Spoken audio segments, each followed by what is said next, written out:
உங்ககிட்ட ஒரு கொஸ்டின் கேட்கணும். நீங்க விளையாடின முதல் ஸ்போர்ட்ஸ் என்ன ஸ்போர்ட்ஸ்? ஸ்ட்ரீட்டில் கிரிக்கெட் விளையாண்டுருக்கோம். எங்கள் ஃபாதரே வந்து நீங்கள் ப்ரெஷரைஸ் சுச்சுவேஷன்ஸில் எப்படி ஹேண்டில் பண்ணுங்க? 14 வயசுலேயே அரசியலில் இறங்கிட்டேன். அப்போலேருந்து எனக்கு டென்ஷன் தான். டி ராஜேந்திர சன் இருக்கார், அவர் சிலம்பரசன், அவர் ஆப்போசிட் டீம் விளையாண்டாரு. கவர்மெண்ட் எப்படி செஞ்சா இன்னும் நல்லா இருக்கும் அப்படிங்கிற யோசனை கூட நீங்கள் சொல்லலாம். யாரும் பயப்படாமல் கூச்சப்படாமல் சொல்லுங்கள். அக்வாட்டிக் ஸ்டேடியம் மட்டும் எல்லா டிஸ்ட்ரிக்ட்லேயும் கொஞ்சம் நிச்சயமாக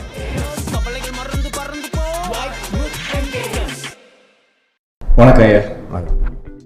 இன்னைக்கு நம்மளோட தமிழ்நாடுக்கு எல்லா யங் டேலண்ட்ஸ் எல்லாம் இங்கே வந்திருக்கோம். ஆரம்பிக்கிறது முன்னாடி என்னோட ஃபஸ்ட்டு இன்ஸ்டன்ஸ் நான் உங்களை பார்த்தது வந்து 2007 நான் காமன்வெல்த் கேம்ஸ் வின் பண்ணிட்டு வந்திருந்தேன்.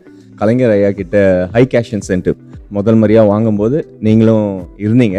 அந்த ஒரு ஸ்டார்டிங் பாயிண்ட்லேருந்து இந்த லாஸ்ட் ஒரு 3-4 வருஷத்தில் எல்லா வெவ்வேறு ஸ்போர்ட்டையும் நம்ம தமிழ்நாடு வந்து ஒரு வேர்ல்டு மேப்பில் எடுத்துகிட்டு வந்திருக்கீங்க. ஸோ முதல்ல அதுக்கு ஒரு மிகப்பெரிய நன்றி உங்களுக்கு எங்கள் சார்பாக. இந்த யங் டேலண்ட்ஸ் கிட்ட சில கேள்விகள் இருக்குது. ஸோ அவங்க உங்களை கேட்க போகிறாங்க சில கேள்விங்க. உங்களையெல்லாம் சந்திக்கிற நான் முயற்சி எடுக்கிறேன். ஏதோ நீங்கள் வந்து சில கேள்விகளை என்னிடத்துல கேட்க போகிறீங்கன்னு சொன்னார். கேள்விகளை கேளுங்க, முடிவு வரைக்கும் நான் பதில் சொல்கிறேன், கேட்கலாம். உங்கள் சின்ன வயசில் உங்களுக்கு ரொம்ப பிடிச்ச ஸ்போர்ட்ஸ் பிளேயர் யார் சார்? பார்த்து மோட்டிவேட் ஆன ஸ்போர்ட்ஸ் பிளேயர் சின்ன வயசுலையா? ஆமாம் சார். கிரிக்கெட்டை பொறுத்த வரைக்கும் கபில் தேவ் எனக்கு ரொம்ப பிடிக்கும். ஏன்னா அவர் சாதாரண குடும்பத்தில் பிறந்து படிப்படியாக வளர்ந்து முன்னுக்கு வந்தவர். அவர் அது மட்டும் இல்லாமல் இந்தியாவுக்கே வேர்ல்டு கப்பை வாங்கி கொடுத்த முதல் ஒரு கேப்டனாக இருந்தவர் கபில் தேவ். அதனால் ரொம்ப பிடிக்கும் எனக்கு. அதுக்கப்புறம் கவாஸ்கர், ஓகே, அது தொடர்ந்து டெண்டுல்கர், ஓகே, தோனி. இப்போ இருக்கிற இளைஞர்கள் தமிழ்நாட்டை பொறுத்த வரைக்கும் நிறைய இளைஞர்கள் வந்து கிரிக்கெட்ல வந்துட்டு இருக்கிறாங்க, மற்றதுலேயே வந்துகிட்டு இருக்கிறாங்க. நீங்களும் வந்துகிட்டு இருக்கிறீங்க. அதனால எல்லாரையும் பிடிக்கும் எனக்கு. சார், உங்களை பார்த்ததில் எனக்கு ரொம்ப சந்தோஷம். தமிழ்நாடு விளையாட்டு வீரர்களில் யாருடைய விளையாட்டு கேட்குறீங்க? நீங்களாம் தமிழ்நாட்டு வீரர்கள் தான். இல்லை குறிப்பிட்டு நான் சொன்னால் மற்றவங்களுக்கு கோபம் வந்துடும், மனசை கஷ்டமாகலாம். இருந்தாலும் நான் சொல்ல முடியாது.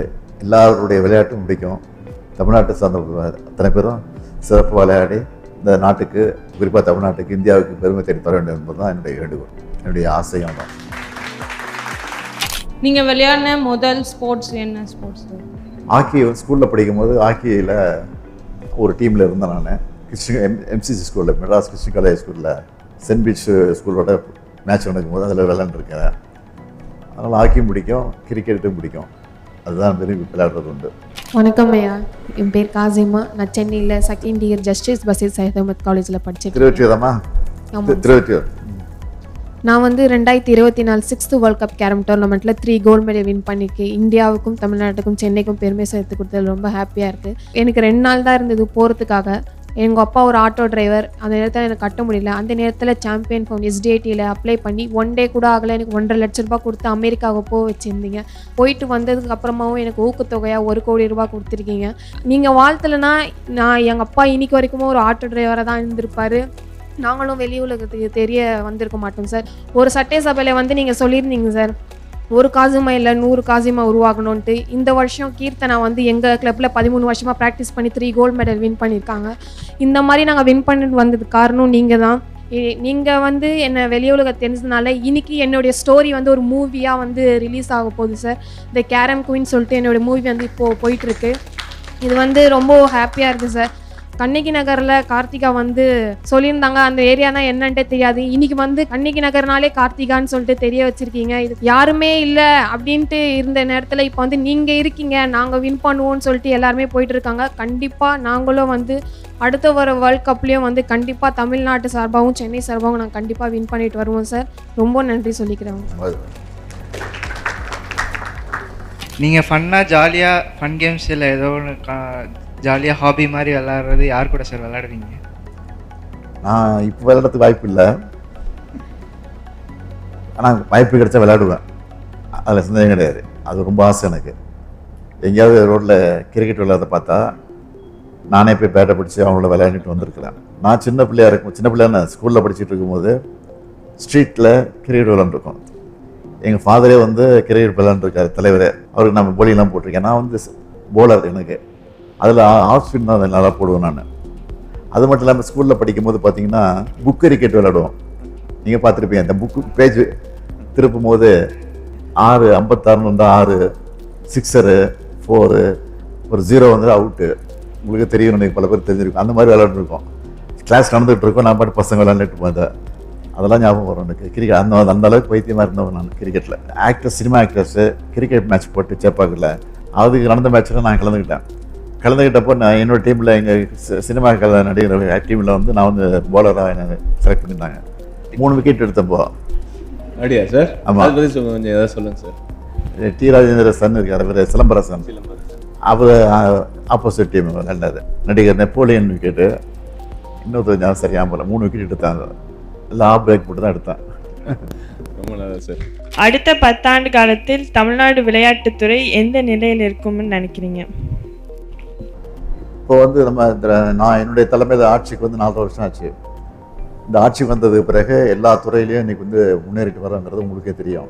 எல்லா துறையும், குறிப்பாக கல்வித்துறை, அதே மாதிரி இன்றைக்கி விளையாட்டுத்துறையிலையும் எல்லா மாநிலத்தையும் மிஞ்சக்கூடிய அளவுக்கு நம்ம வந்துகிட்டு இருக்கிறோம். அதனால தான் விளையாட்டுத்துறைக்காக உதயநிதியை வந்து நான் அமைச்சராக்கி அவர் வந்து இதில் இன்ட்ரெஸ்ட் காட்டி அவர் நல்லா ஸ்பீடாக பண்ணிகிட்டு இருக்காரு. உங்களுக்கே தெரியும், நல்ல பாராட்டு அவர் வாங்கிட்டு இருக்காரு. தொடர்ந்து அவர் துணை முதலமைச்சர் அவரை அந்த பொறுப்பையும் கொடுத்துருக்குறோம்.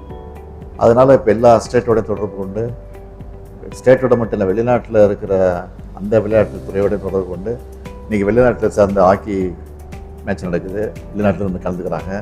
அதனால் இப்போ சிறப்பாக வந்துக்கிட்டு இருக்கு இந்த ஆட்சியை பொறுத்த வரைக்கும். இது தொடரும் என்ற நம்பிக்கை எனக்கு இருக்குது. நீங்கள் ப்ரெஷரைஸ் சுச்சுவேஷன்ஸில் எப்படி ஹேண்டில் பண்ணுவீங்க? நான் வந்து 14 வயசுலேயே அரசியலில் இறங்கிட்டேன். அப்போலேருந்து எனக்கு டென்ஷன் தான். அப்போலேருந்து ஏதாவது ஒரு டென்ஷனான செய்தி வந்துட்டு இருக்கான். அதனால் பழகி போச்சு எனக்கு. அதனால் அதை பற்றி கவலைப்படுறதில்ல. நான் பாட்டுக்கு போயிட்டுருக்கிறேன். இல்லை அந்த ப்ரெஷர் வரும்போது புக் எடுத்து படிக்க ஆரம்பிச்சுப்பேன், டிவி பார்ப்பேன், ரேடியோ கேட்பேன், பாட்டு கேட்பேன். அப்படி இல்லைன்னா நடந்து வாக்கிங் பண்ண ஆரம்பிச்சிடுவேன். இதுதான் எனக்கு. வணக்கம் சார், என் பேர் மனோஜ். நான் மதுரை மாவட்டத்துலேருந்து வரேன். நான் இப்படி மாற்றுத்திறனாளியாக பிறந்துட்டேன்னு எங்கள் ஊர்லேயும் எங்கள் ஸ்கூல்லேயும் எங்கள் டீச்சர் யாருமே எனக்கு எந்த விளையாட்டு போட்டிக்குமே அலோவ் பண்ண மாட்டாங்க. இவனுக்கு அடிபட்டுரும், இவன் வந்தால் கீழே விழுந்துருவான், ஸோ அதுக்கு நம்ம தான் பொறுப்பேற்றுக்கிறோம்ட்டு என்னை ஒதுக்கி தான் வச்சுருந்தாங்க. ஸோ நம்ம குறையா பிறந்துட்டோம், நீ நம்ம ஒன்றும் பண்ண முடியாது, இதை வச்சு நம்ம எப்படி நம்ம முன்னேற போகிறோம்னு நினச்சி நானாகவே தான் ப்ராக்டிஸ் பண்ணிக்கிட்டு இருந்தேன். ஸோ அப்படி ப்ராக்டிஸ் பண்ணிக்கும்போது 2011 எனக்கு ஒரு வாய்ப்பு கிடச்சிச்சு. மாற்றுத்திறனாளிக்கும் தனி விளையாட்டு போட்டின்னு ஒரு வாய்ப்பு கிடச்சி. ஸோ அதில் பார்ட்டிசிபேட் பண்ணி நான் கோல்டு மெடல் பண்ணேன். ஸோ அதிலிருந்து இப்போ வரைக்கும் நான் தான் நேஷ்னல்ஸ்லேயே ஷார்ட் புட்டில் கரண்ட் நேஷ்னல் ரெக்கார்டு ஹோல்டரு. 2023 ஜெர்மனிக்கு போகிறதுக்கு வாய்ப்பு கிடச்சிச்சு. பட் எனக்கு போகிறதுக்கு நிதி இல்லை. அப்போ நம்ம எம்எஸ்ஆர்ட்ட போய் ஒரு ரெக்வஸ்டேஷன் வச்சோம், சார் இப்படி நாங்கள் போகிறோம் சார்னா. அவர் உடனே நம்ம டெப்டி சிஎம் சார்ட்ட சொல்லி 2 நாளில் எங்களுக்கு அமௌண்ட் சேங்ஷன் பண்ணி கொடுத்துட்டாங்க சாம்பியன்ஷிப் ஃபவுண்டேஷன்லேருந்து. அதுலேருந்து சாம்பியன்ஷிப் ஃபவுண்டேஷன் மட்டும் 22 லட்ச ரூபா கேஷ் வாங்கியிருக்கேன். உண்மையிலே இந்த கவர்மெண்ட் ரொம்ப சிறப்பாக பண்ணிகிட்டு இருக்காங்க. ஸ்போர்ட்ஸ்லாம் என் லைஃப் ரொம்ப மோசமான நிலைமையில தான் போயிருக்கோம். இந்த ஸ்போர்ட்ஸ்னால தான் எனக்கு ஒரு லைஃப்பில் அடுத்த விஷயன்றது ஜாபும் கொடுத்துட்டாங்க. அப்புறம் கல்யாணமும் நடந்துச்சு. அந்த கல்யாணத்துக்கும் நம்ம டெப்டி சிஎம் சார் வந்து என் வீட்டுக்கே வந்து என் கல்யாணத்தையும் அவர் வீட்டு கல்யாணம் மாதிரி நடத்தி கொடுத்தாங்க. இப்போ பெண் குழந்தை பிறந்திருக்கு சார். எங்கள் ஊர் சைட்லாம் பெண் குழந்தைன்றது பிறந்தோம்னா ஒரு மாதிரி தான் பார்ப்பாங்க, ஏன் பெண் குழந்தைன்னு நினைப்போம். ஆனால் வெல்லும் பெண்கள் நிகழ்ச்சியை பார்த்து உண்மையில் ரொம்ப சந்தோஷமாக இருந்துச்சு. இப்போ நான் எங்கள் ஊரில் போய் சொல்லுவேன், எனக்கு உண்மையில் எங்கள் கவர்மெண்ட் என்னை பார்த்துக்கோ, என் பொண்ணை பார்த்துக்கணுன்றதை நான் தைரியமாக போய் சொல்லுவேன். நான் இது வரைக்கும் இந்த கவர்மெண்ட்லேருந்து மட்டுமே 50 லட்ச ரூபா ஹை கேட்ச் இன்சென்டிவ் மட்டும் வாங்கியிருக்கேன். அது மட்டும் இல்லாமல் எனக்கு இந்த கவர்மெண்ட் வந்து 3% ஸ்போர்ட்ஸ் கோட்டாலே அப்பாயின்மெண்ட் போட்டு கொடுத்துருக்காங்க. உண்மையிலே எனக்கு ரொம்ப சந்தோஷமாக இருக்குது சார். கல்வியில் சிறந்த தமிழ்நாடுல பேசுனீங்களா? ஆமாம் சார், நான் தான் சார். உங்களுக்கு தோனி சார் கிட்ட பிடிச்ச குவாலிட்டி என்னங்க சார்? தோனி கிட்டயா? ஆமாங்க சார். தோனியுடைய கேப்டன்ஷிப் ரொம்ப பிடிக்கும். காரணம் வந்து ரொம்ப ஸ்மைலாக, ஸ்வீட்டாக, ஸ்மார்ட்டாக, சைலண்ட்டாக, எந்த வித டென்ஷன் ஆகாமல் அவர் கேப்டன்ஷிப் பண்ணுறாரு பாருங்க, அது ரொம்ப பிடிக்கும். ஒரு பெரிய வழிகாட்டியாக இருக்கிறார். இவ்வளோ வயது கடந்து போனாலும் இன்னும் அவர் வந்து விளையாடணும் அப்படின்னு சில ரசிகர்கள் வந்து ஆர்வத்தோடு காத்துட்ருக்காங்க பாருங்க, அதுதான் காரணம். ஸோ இப்போது தோனி சார் வந்து உங்களோட கம்பேர் பண்ண முடியுமா சார்? என்னுடைய அந்த கூல்னஸ், காம்னஸ் முயற்சி பண்ணலாமே தவிர கம்பேர் பண்ண முடியாது. முயற்சி பண்ணலாம், அவர் பண்ணுறாரு சார்.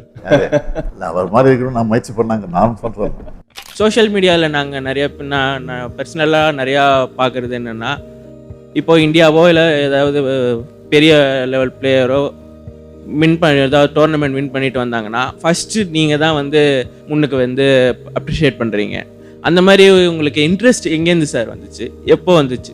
அதாவது அரசின் சார்பில் கவர்மெண்ட் வந்து நீங்கள் போய் பல்வேறு மாநிலங்களில் பல விளையாட்டு போட்டிகளில் கலந்துக்கணும்னு சொல்லி அதுக்காக செலவு பண்ணி அது உங்களை ஊக்கப்படுத்துறதுக்கு உற்சாகப்படுத்தி அனுப்பிச்சி வைக்கிறோம், ட்ரைனிங்க்கு அனுப்புகிறோம். அதெல்லாம் பண்ணிட்டு நீங்கள் வரும்போது ஜெயிச்சுட்டு வரும்போது எனக்கு அதோட வேறு மகிழ்ச்சியாக இருக்குது. அந்த மகிழ்ச்சியை பகிர்ந்துக்கிறதுக்கு தான் உடனடியாக மெசேஜ் போடுறோம், ட்விட்டரில் போடுறோம், அதுதான் வாழ்த்து சொல்கிறோம். இந்த டேர்மில் வந்து நிறைய ஸ்கீம்ஸ் நிறைய இன்க்ரீஸ் பண்ணியிருக்கீங்க சார். ஒலிம்பிக் லெவல், இன்டர்நேஷ்னல் லெவலில் விளையாடும்போது elite sports person scheme, memes வந்து நேஷ்னல் லெவலில் விளையாடுறாங்க, ஸ்டேட்டு டிஸ்ட்ரிக்டில் நல்லா விளையாடுறவங்க சாம்பியன்ஸ் டெவலப்மெண்ட் ஸ்கீம் சிடிஎஸ் அப்படின்ற இந்த 3 ஸ்கீம் இருக்குது. ஸோ என்னோட ட்ரீம் வந்து நம்ம தமிழ்நாட்டிலேருந்து ஒரு ஒலிம்பிக் மெடல் அங்கே அந்த 2036 கேம்ஸில் வரும். இதுக்கு முன்னாடி விளையாட்டுத்துறையை பொறுத்த வரைக்கும் கடந்த பல ஆட்சி காலகட்டங்களில் 10ஓட 11 அத்தோட இது ஒன்றா இருந்தது. இப்போது திமுக ஆட்சிக்கு வந்ததுக்கு பிறகு, அதுவும் குறிப்பாக விளையாட்டுத்துறை அமைச்சராக உதயநிதி அவர்கள் பொறுப்பேற்றுக்கிட்டது பிறகு இது எவ்வளோ முக்கியத்துவம் கொடுத்துட்ருக்குங்கிறது எல்லாருக்கும் தெரியும். அதாவது நிதி கொடுக்கறதுக்காக செலவு பண்ணதுக்காக இல்லை, அவங்க ஊக்கப்படுத்தி உற்சாகப்படுத்தி அனுப்பிச்சி வச்சு வெற்றியோடு வரும்போது அது எங்களுக்கு ஒரு பெருமையாக இருக்குது. அது மட்டும் இல்லாமல் நீங்கள் பார்த்தீங்கன்னா எல்லா மாநகராட்சியிலையும், தமிழ்நாட்டில் இருக்கக்கூடிய எல்லா மாநகராட்சியிலையும் ஸ்டேடியம் கட்டுறதுக்கு திட்டமிட்ட வேலை நடந்துக்கிட்டு இருக்கு. பல மாவட்டங்களில் நடந்துக்கிட்டு இருக்கு, இப்போ முடிய போகுது. அதே மாதிரி 234 சட்டமன்ற தொகுதியிலையும் ஒவ்வொரு கிரிக்கெட் ஸ்டேடியம், ஃபுட்பால் ஸ்டேடியம், பொதுவான ஸ்டேடியம் கட்டணும்னு சொல்லி, கிரிக்கெட் விளையாட்டு ஸ்டேடியம் கட்டணும்னு சொல்லி அதையும் அறிவிச்சுட்டு அதற்கான முயற்சி நடந்துட்டு படிப்படியாக அதுவும் நிறைவேற போகுது. இதெல்லாம் நிறைவேற போது நிச்சயமாக தமிழ்நாட்டில் இல்லை, இந்தியாவிலே மட்டும் இல்லை, உலக அளவிலேயே இது ஒரு பெரிய அளவுக்கு நம்முடைய விளையாட்டுத்துறை இருக்குங்கிற நம்பிக்கை எங்களுக்கு இருக்குது. சார், நம்ம தமிழ்நாட்டில் நிறைய இன்டர்நேஷ்னல் லெவலில் டோர்னமெண்ட் நம்ம பண்ணிகிட்ருக்கோம். நிறைய பேர் சொல்கிறாங்க தமிழ்நாட்டில் நல்லா பண்ணிகிட்ருக்காங்க அப்படின்னு சொல்கிறாங்க. எப்படி சார் இதில் உங்களுக்கு இன்ட்ரெஸ்ட் வந்துச்சு பண்ணலாம் அப்படின்ட்டு? எல்லா துறையிலையும் நம்ம முன்னுக்கு வர மாதிரி இந்த துறையிலையும் முன்னுக்கு வரணுங்கிற ஆசை தான். அவங்களை நம்பி மக்கள் வந்து நம்ம இடத்துக்கு பொறுப்பை படைச்சிருக்கிறாங்க. அந்த மக்களுக்கு நம்ம நல்லது செய்யணும், திட்டங்களை கொண்டு வரணும், சாதனைகளை படைக்கணும். மற்ற மாநிலங்கள் நம்ம மாநிலத்தை பார்த்து பின்பற்றணும். நம்ம வந்து பல மாநிலங்கள் வந்து முன்னால் இருக்குது விளையாட்டுத்துறையில் அப்படிங்கிற போது நமக்கே ஒரு ஆதங்கம் ஏற்படுது. அந்த மாநிலம் நல்லா இருக்க, ஏன் நம்ம மாநிலம் வரக்கூடாது அப்படிங்கிற ஆதங்கம் வந்து ஆரம்பத்துலேருந்து எனக்கு உண்டு. அந்த அடிப்படையில் தான் அந்த உணவு வந்துச்சு. அந்த அடிப்படையில் தான் இன்றைக்கி வந்து செஞ்சுக்கிட்டு இருக்கோம். வணக்கம் சார். என்னோட கேள்வி என்னன்னா, இப்போ தமிழ்நாட்டில் இருக்கிற யங் ஸ்போர்ட்ஸ் பர்சனுக்கு ஒரு மெசேஜ் சொல்லணும்னா என்னங்க சார் சொல்லுவீங்க? நான் இப்போ இங்கே இந்த ஃபங்க்ஷன் வரும்போது பார்த்துட்டே வந்தேன்.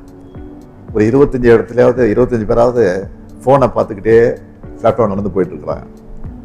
அப்படிப்பட்ட இளைஞர்கள் வந்து அதில் அதிகம் கவனம் செலுத்துறதை விட ஓய்வு கிடைக்கிற போது, வாய்ப்பு கிடைக்கிற போது விளையாட்டுத்துறையிலையும் அதிக கவனம் செலுத்தணும் அப்படிங்கிறது ஆசை எனக்கு.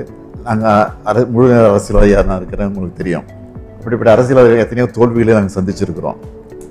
ஆக அந்த தோல்வியை கண்டு துவண்டு விடக்கூடாது. அந்த தோல்வியை படிக்கட்டாக நினச்சிக்கிட்டு நம்ம அதில் ஏறி தான் போயிட்டுருக்கணும். அது மாதிரி தான் விளையாட்டு வீரர்களை பொறுத்த வரைக்கும் ஏதாவது வெற்றி பெற முடியலையே அப்படிங்கிற ஆதங்கம் வந்துடக்கூடாது, ஏக்கம் வந்துடக்கூடாது. அதை விடாமுயற்சியாக நீங்கள் பண்ணி இந்த அளவுக்கு வெற்றி வந்திருக்கிறீங்க. அதே போல் மற்ற வீரர்களும், வரக்கூடிய விளையாட்டு வீரர்களும் அதையே பின்பற்ற வேண்டும் என்பதுதான் என்னுடைய ஆசை. நீங்கள் இவ்வளோ கேள்வி கேட்டீங்க, நான் உங்கள்கிட்ட 2-3 கேள்வி கேட்குறேன். ஒன்றும் பெரிய கேள்வி இல்லை. விளையாட்டு வீரர்களாக வரணுங்கிறதுக்கு என்ன அட்வைஸ் கொடுக்குறீங்க அந்த விளையாட்டு வீரர்களுக்கு? இந்த இடத்துக்கு நீங்கள் எப்படி வந்திருக்கிறீங்க, இதை வந்து நீ எப்படி மற்றவங்களுக்கு சொல்கிறீங்க? நான் 22 வருஷமாக ஃபுட்பால் விளையாண்டுருக்கேன். எனக்கு 11 வயசில் நான் ஸ்டார்ட் பண்ணேன். ஸ்கூல் பிடி டீச்சர்ஸுங்க தான் எனக்கு சொல்லிக் கொடுத்தாங்க. என்னோட கோச் மிஸ்டர் எஸ் மாரியப்பன், அவங்க தான் எனக்கு கோச் பண்ணாங்க. ஸ்கூல் பிடி டீச்சராக இருந்து சொல்லிக் கொடுத்தாங்க. ஆனால் இப்போ இருக்கிறது பார்த்தோன்னா ஒரு டிஸ்ட்ரிக்ட்லேயுமே நல்ல ஸ்டேடியம்ஸ் இருக்குது, நிறைய எக்ஸ்பீரியன்ஸ்டு கோச்சஸ் இருக்காங்க. அந்த மாதிரி இருக்கும்போது இந்த காலத்து பிள்ளைங்க ரெகுலர் ப்ராக்டிஸ் பண்ணுறது, டிசிப்ளினாக இருந்தால் ஒலிம்பிக்ஸில் வந்து நிறைய மெடல்ஸ் அடிக்கிறதுக்கான நிறைய வாய்ப்புகள் இருக்குது. அதுக்காக தான் நாங்கள் எல்லாருமே ரொம்ப ஆசைப்படுறோம் சார். இந்த யங்ஸ்டர்ஸ் வந்து இந்த ஃபோனை பார்த்து அதிலே டைம் வேஸ்ட் பண்ணி போயிட்டுருக்காங்க. அவங்களுக்கு என்ன அட்வைஸ் பண்ணுறீங்க? ஃபோன்லேருந்து நாங்கள் சின்ன வயசுலேருந்து என்னோட ரொட்டீன் எப்படி இருந்திருக்குன்னா, ஸ்கூலுக்கு போகணும், வந்துட்டு கிரவுண்டுக்கு போகணும், ப்ராக்டிஸ் முடிச்சுட்டு வரணும், அடுத்த நாள் ஹோம்ஒர்க் பண்ணுறது, திருப்பி காலையில் எழுந்து ப்ராக்டிஸ் போகிறது, ஸ்கூலுக்கு போகிறது, இப்படி தான் என்னோடய ரொட்டீன் 13 வருஷமாகவே இருந்திருக்கு. ஸோ நம்ம ஒரு விஷயத்தை நினச்சி டெடிக்கேட்டடாக ஹார்ட் ஒர்க் பண்ணோன்னா கண்டிப்பாக அதை அச்சீவ் பண்ண முடியும். ஸோ நான் எல்லாருக்குமே அதான் சொல்ல விரும்புகிறேன். நீங்கள் எவ்வளோ ஸ்ட்ரகிள்ஸ் வந்தாலும் குவிட் பண்ணாமல் உங்கள் ட்ரீம்ஸை நோக்கி ஹார்ட் ஒர்க் பண்ணிகிட்டே இருங்க. கண்டிப்பாக ஒரு நாள் சக்ஸஸ் ரீச் பண்ணிடுவீங்க. இப்போ பண்ணியிருக்கிற அரசு கவர்மெண்ட் உங்களுக்கு இவ்வளோ சப்போர்ட்டாக இது பண்ணியிருக்கு. இதை விட நீங்கள் வேறு ஏதாவது அதிகமாக எதிர்பார்க்குறீங்களா? கவர்மெண்ட் இப்படி செஞ்சால் இன்னும் நல்லாயிருக்கும் அப்படிங்கிற யோசனை கூட நீங்கள் சொல்லலாம். யாரும் பயப்படாமல் கூச்சப்படாமல் சொல்லுங்கள். நீங்கள் பண்ணுற எல்லாமே உண்மையாகவே ரொம்ப நல்லா இருக்குங்க சார். எங்களுக்கு எல்லா ஸ்கீம்ஸுமே ரொம்ப அருமையாக பண்ணுறீங்க. இதுக்கு மேலே எதிர்பார்க்கறதுக்கு பண்ணிட்டு இருக்கிறத குறைகள் தான் சொல்லலாம். குறைகள்னு சொல்கிறதுக்கு எதுவும் இல்லைங்க சார். ஆக்சுவலாக அக்வாட்டிக் ஸ்டேடியம் மட்டும் எல்லா டிஸ்ட்ரிக்ட்லேயும் கட்டி நான் நிச்சயமாக சொல்கிறேன். அக்வாட்டிக்ஸ்லேயும் நல்ல ஒரு நம்ம அண்ணா சொன்ன மாதிரி நாங்கள் 36 ஒலிம்பிக்ஸில் நிச்சயமாக நாங்கள் மெடல் பண்ணுவோம் சார். நிச்சயமாக வரக்கூடிய காலகட்டத்தை பண்ணி கொடுப்போம், நம்பிக்கையோடு இருங்க. நோட் பண்ணி வச்சுங்க. Thank you sir. வணக்கம் சார், என் பேர் ஸ்ருதி, இன்டர்நேஷ்னல் பேஸ்கெட்பால் பிளேயர். என் சொந்த ஊர் மதுரை. எனக்கு அப்பா அம்மா இல்லை. அம்மா நான் 11th ஸ்டாண்டர்ட் படிக்கும் போது இறந்துட்டாங்க. அப்பா காலேஜ் ஃபஸ்ட் இயர் கோவிட் டைமில் இறந்துட்டாங்க. எனக்கு ஒரு செகண்ட் வேர்ல்டு அப்படியே நின்று ஃப்ரோஸ் ஆனால் எப்படி இருக்கும்? யாருமே இல்லை எனக்கு திரும்பி பார்க்க, ரிலேட்டிவ்ஸ்லேருந்து யாரும் இல்லை. ஹாஸ்பிட்டலில் நான் மட்டும் இருக்கேன். அம்மா செயின் அடகு வச்சு எல்லாமே கஷ்டப்பட்டு தான் நான் எங்கள் அப்பா இறுதி சடங்கு எல்லாமே முடித்தேன். எல்லாருமே அப்பா அம்மாவோட ஜாலியாக சந்தோஷமாக இருக்காங்க. ஆனால் எனக்கு மட்டும் ஏன் இந்த மாதிரி இருக்கணும், கஷ்டப்படுற மாதிரி இருக்கே அப்படின்னு ஒரு டைமும் ஃபீல் பண்ணுவேன். ஆனால் ஒன்று மட்டும் நான் விடலை, பாஸ்கெட்பால் மட்டும் நான் ஸ்டாப் பண்ணவே இல்லை எக்காரணத்துக்கு கொண்டும். எனக்குள்ளே அந்த வெறி, எங்கள் அப்பா ஒரு ஸ்போர்ட்ஸ் பர்சன், ஹாக்கி பிளேயர். அப்பாவுக்கு ரொம்ப ஆசை நான் தமிழ்நாடுக்காக ஆடணும். ஆப்வியஸாக தெரியும் மதுரையில் ரொம்ப லோ இதில் வர்றோம் நாங்கள், இதெல்லாம் எங்கே சாதிக்க போகுதுன்னு நிறையா பேர் என்னை பார்த்து பேசினாங்க. சென்னை வந்தேன். 8 hours ஒர்க் பண்ணுவேன் டெய்லியும். என் கூட பிறந்த தம்பி இருக்கான், அவனையும் நான் தான் பார்த்துக்கணும். SDT ஹாஸ்டலில் தான் படித்தான். இந்தியாவுக்காக என்னை செலக்ட் பண்ணாங்க ஃபர்ஸ்ட் 19th ஏஷியன் கேம்ஸ். அப்படியே படிப்படியாக எனக்கு தெரியும் ஆப்வியஸாக நான் வேலை வாங்கிடுவேன்றது எனக்கு தெரியும், ஷுவராக தெரியும். ஆனால் எனக்குள்ளே என்னென்னா, நம்ம இவ்வளோ கஷ்டப்பட்டோம், தமிழ்நாடுக்காக ஆடணும், ஏன் நம்மளுக்கு தமிழ்நாட்டில் வேலை கிடைக்கல? அந்த ஒரு கேள்வி எனக்கு இருந்துகிட்டே இருந்தது. எனக்கு ஆஃபரும் வந்தது, சதர்ன் ரயில்வேலேருந்து வெளியே ரயில்வேலேருந்து ஆஃபர் வந்தது. என் சர்டிஃபிகேட்ஸ்லாம் வச்சு அப்ளை பண்ணேன். அதில் டெப்டி சிஎம் உதயநாட்டை கூட பேசியிருந்தான்னா எப்போ எங்களுக்கு வரும். December 23, 2024 என் லைஃப் அப்படியே ஒரு சேஞ்ச் ஆச்சு. ஒரு 1ஆம் தேதி வந்தாலே எனக்கு பயமாக இருக்கும். ஐயோ நம்ம ஹாஸ்டல் ரெண்ட் கட்டணுமே, சாப்பாடுக்கு என்ன பண்ணுவோம், தம்பி காசு கொடுக்கணுமேனு அவ்வளோ பயந்த என்ன. இப்போ 31st வந்தாலே எங்கள் அக்கௌண்ட்டில் கிரெடிட் ஆகிடும் 80,000. ஆர்டர் காப்பிலாம் வாங்கும் போது எனக்கு அந்த சந்தோஷத்தை வெளிப்படுத்தவே முடியல. அதுக்கு மெயினாக நீங்கள் தான் சார் ஒரு ரீசன். இப்படி இருக்க இளைஞர்களுக்கு நீங்கள் ஒரு எனர்ஜி பூஸ்டர் மாதிரி இருக்கீங்க. இப்போ இந்த தமிழ்நாடு கவர்மெண்ட் செய்கிறதெல்லாம் பார்க்கும்போது இப்படி இருந்த என்ன இவ்வளோ தூரம் தூக்கி வச்சுருக்காங்க, அது வார்த்தைகளால் சொல்லவே முடியல. ரொம்ப நன்றி சார். எனக்கு எப்படா உங்கள்கிட்ட பேசுவோன்னு ரொம்ப ஆர்வமாக இருந்தேன்.